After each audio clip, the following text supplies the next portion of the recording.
Aloha gang, so today we're gonna make some pork and squash, and these are the items that we need to prepare our dinner for today.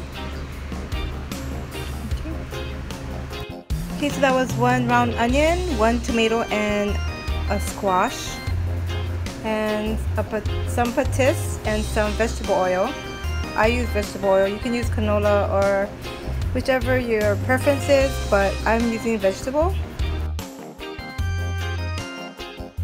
So the next step is peeling the squash. So I peeled the outside with a potato peeler or whatever, and then it'll look like that. And then I chopped my pork into small cubes, and then I chopped my onions and I chopped my tomato. Just an example of how I'm cutting the squash. Everybody may cut it differently, but this is my recipe and this is how I'm cutting it. I don't know if it's correct, but that's how I've been doing it forever.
Okay guys, so at least I like to let it simmer on low for at least 10 minutes or until it's cooked. And of course we always gonna need rice, so it's gonna go over the rice.